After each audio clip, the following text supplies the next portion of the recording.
Bonjour. Aujourd'hui, on plonge dans un sujet qui touche quasiment tout le monde, un jour ou l'autre, et qui est souvent source de soupirs et de frustration, les canalisations bouchées. Qui n'a jamais pesté devant un évier, une douche qui refuse de se vider, quoi. Pour y voir plus clair sur ce problème universel, on s'appuie sur un document, un texte informatif très concret, Prévention et solutions aux canalisations bouchées. Ce texte décortique un peu les raisons de ces blocages et puis les stratégies pour y remédier ou encore mieux pour les éviter. L'objectif aujourd'hui, c'est d'aller un peu plus loin que le simple constat et essayer de comprendre pourquoi nos tuyaux nous jouent des tours si souvent. On va chercher dans ce document les infos clés, les bons conseils pour garder tout ça fluide. Alors, prêt à explorer ce qui se passe sous nos éviers? C'est parti. Bon, alors pour commencer, le document liste les suspects habituels, hein. On trouve les cheveux, bien sûr, qui s'en mêlent, Ah oui, les cheveux. les graisses de cuisine qui figent quand ça refroidit, le calcaire qui s'incruste, le savon aussi qui fait une sorte de pâte, Oui, les résidus de savon, c'est terrible. les petits restes de nourriture qu'on laisse filer, et même parfois trop de papier toilette. Mais le texte dit aussi que l'installation elle-même peut jouer. Des tuyaux trop étroits, un peu usés, ou surtout une pente pas suffisante qui fait que l'eau s'écoule mal. Et c'est exactement ça, c'est un mélange de facteurs. Et ce qui ressort bien de l'analyse, c'est qu'il y a une sorte de hiérarchie. Oui, les problèmes de structure existent, mais les mauvaises habitudes de tous les jours, c'est souvent la cause première. Et surtout, c'est celle sur laquelle on peut agir le plus directement pour les bouchons courants. D'accord, nos gestes quotidiens en fait. Voilà, c'est là que ça se joue le plus souvent. Prenons la cuisine, par exemple. C'est un point sensible. L'erreur classique, que le texte souligne bien, c'est de verser les graisses, les huiles de cuisson, dans l'évier. Ah oui. Chaudes, elles sont liquides, mais dès qu'elles touchent les parois froides des tuyaux, hop, elles se solidifient, elles font une couche collante. Et après, tout s'accroche dessus, j'imagine. Exactement, les petits bouts de nourriture, le marc de café, tout ce qui passe. Le document insiste bien sur le côté cumulatif. Petit à petit, le tuyau se bouche. D'accord, je vois. Pour la salle de bain, c'est un peu différent, mais le principe d'accumulation est le même. Là, c'est les cheveux, l'ennemi numéro un. Oui, ça on connaît. Ça fait des paquets qui retiennent tout. Ajoutez à ça les résidus de savon, surtout les savons solides ou très gras, les restes de cosmétiques, dentifrice, et bien sûr, le calcaire si l'eau est dure. Tout ça forme un bouchon bien compact dans les siphons, les tuyaux de douche, de baignoire. Et ça commence par couler doucement, puis plus rien. C'est ça, progressivement. Et pour les toilettes, alors là, l'analyse est claire. Les lingettes, c'est une catastrophe. Même celle marquée jetable? Surtout celle-là, j'ai envie de dire. Elle ne se décompose pas assez vite dans nos systèmes d'assainissement. Ça crée des bouchons énormes. Et puis, trop de papier toilette, ça peut coincer aussi. Et évidemment, jeter des choses qui n'ont rien à y faire. Coton-tige, protection hygiénique. Ok, très clair, donc nos gestes sont vraiment en première ligne. Mais vous disiez que ce n'était pas tout. Le document pointe autre chose que ces erreurs d'utilisation.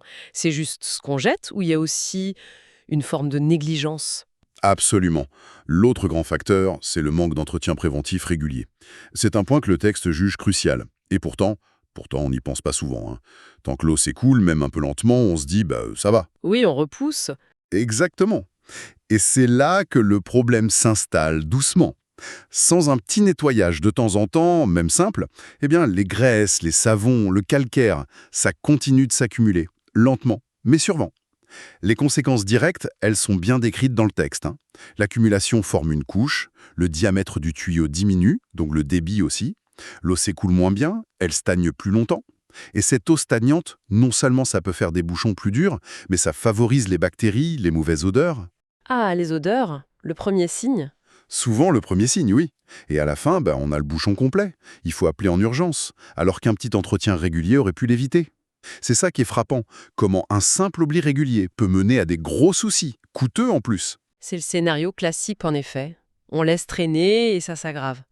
Mais alors, que se passe-t-il si, même en faisant attention, même avec un peu d'entretien, les bouchons reviennent tout le temps?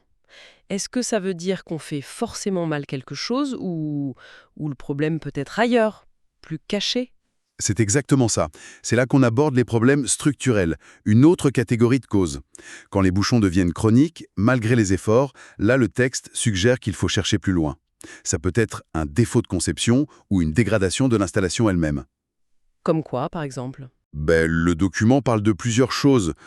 Une contrepente, c'est un bout de tuyau qui remonte au lieu de descendre, donc l'eau ne peut pas s'écouler normalement. Ou alors un affaissement de terrain qui a pu tordre ou écraser un tuyau enterré. Une déformation du tuyau à cause de l'usure, ou un bouchon tellement vieux et dur qu'il résiste à tout. D'accord. Là, la ventouse ne suffit plus. Ah, non, là c'est peine perdue. Et c'est là que le professionnel devient indispensable, avec ses outils. Le texte mentionne la caméra d'inspection vidéo. C'est souvent essentiel pour voir à l'intérieur, trouver le problème exact. Comprendre ce qui se passe, c'est la base du diagnostic. Et selon ce qu'on trouve? Bah, les solutions peuvent être plus lourdes et plus chères, évidemment. Si un tuyau enterré est cassé, il faut parfois faire des travaux de terrassement pour réparer ou remplacer. Si on ne peut pas tout casser, parfois on propose d'installer une pompe de relevage pour aider l'évacuation, ou de créer des accès des regards pour nettoyer plus facilement plus tard. Ou alors mettre en place un contrat d'entretien régulier avec des nettoyages haute pression. Mais le point clé, c'est ça. Un problème récurrent, ça cache souvent un défaut. Essayer de bricoler seul devient inutile, voire ça peut empirer les choses. L'avis d'un pro est nécessaire. On comprend mieux l'éventail des causes, du petit geste du quotidien au gros souci de structure. Alors, passons aux solutions. Concrètement, qu'est-ce que le document recommande pour agir avant, pour éviter d'en arriver là? Quels sont les gestes préventifs? Sur ce point, l'analyse est très pragmatique. Ce sont surtout des mesures de bon sens, mais c'est la régularité qui compte. Premièrement, la règle d'or. Ne jamais jeter d'huile, de graisse, de restes solides dans l'évier. Jamais. Ni bélingette dans les toilettes, on a compris. Exactement. C'est la base pour pas créer le bouchon soi-même. La poubelle est là pour ça. Deuxièmement, une astuce simple mais très efficace, mettre des filtres ou des crépines sur les bondes. Ah oui, les petites grilles. Voilà, surtout dans l'évier pour les restes et dans la douche pour les cheveux. Ça coûte rien et ça attrape une grosse partie des solides avant qu'ils n'aillent dans le tuyau.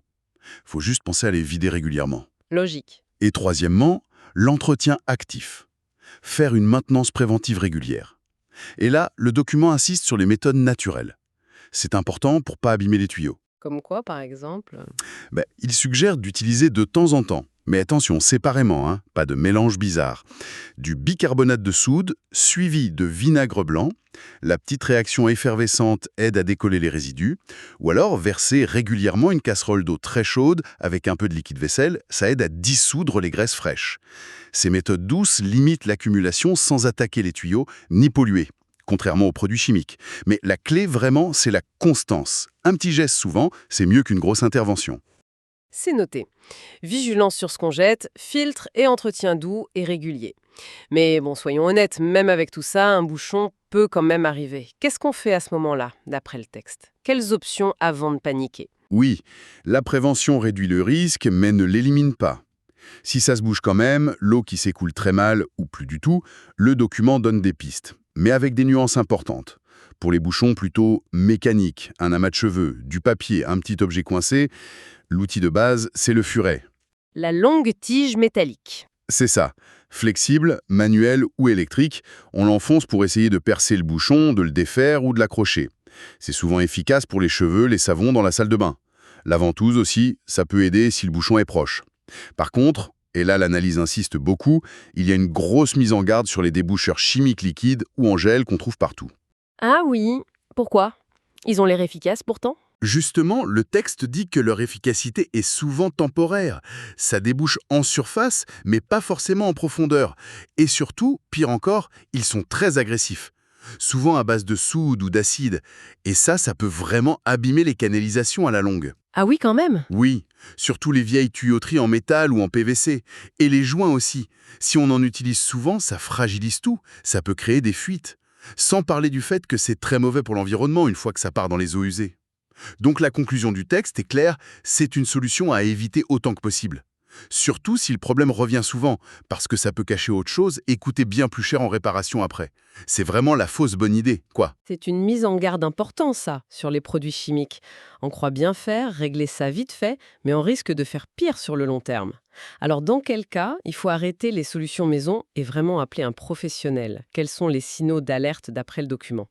Le critère numéro 1 que le document met en avant, c'est la récurrence. Si un bouchon revient tout le temps au même endroit, même si on essaie de déboucher, même si on fait attention, là, c'est le signe clair qu'il faut arrêter de s'acharner et appeler un plombier ou une boîte spécialisée en assainissement. Si ça revient, c'est qu'il y a probablement une cause plus profonde. Un problème structurel, comme on disait tout à l'heure. Voilà, ça pointe souvent vers ça. Contrepente, tuyaux abîmés, affaissement ou un entartrage très important. Seul un pro avec le bon matériel surtout, la caméra d'inspection, pourra dire exactement ce qui se passe et proposer la bonne solution, celle qui va durer.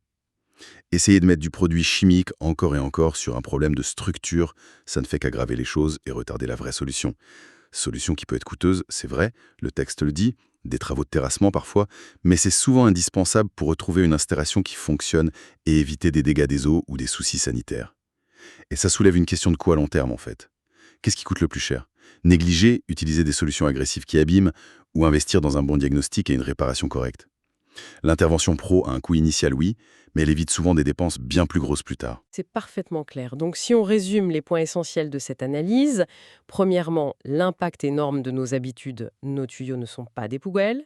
Deuxièmement, l'importance vraiment cruciale de l'entretien préventif régulier et doux. Et troisièmement, savoir repérer les signes d'un problème plus grave, surtout la récurrence des bouchons. Là, il faut passer la main à un expert. C'est tout à fait ça. Et pour ouvrir une dernière réflexion, ce document, en insistant sur les dégâts des produits chimiques et les coûts des réparations structurelles liées aux défauts ou à la négligence, eh bien, il nous invite un peu à réfléchir aux vrais coûts de nos choix quotidiens. L'économie qu'on pense faire avec un déboucheur chimique acheté vite fait, ou le temps qu'on croit gagner en zappant l'entretien préventif, est-ce que ça ne se paie pas beaucoup plus cher au final? Que ce soit en devant remplacer des tuyaux rongés, en faisant de gros travaux pour un défaut qui s'est aggravé, ou même en gérant un dégât des eaux. Ça pose la question de notre rapport au temps, à l'investissement. Est-ce qu'on choisit la solution facile et immédiate ou est-ce qu'on adopte une vision à plus long terme pour la santé de notre maison, même pour ce qui ne se voit pas comme la plomberie? C'est une question sur la valeur cachée de la prévention, de l'entretien fait sérieusement, quoi.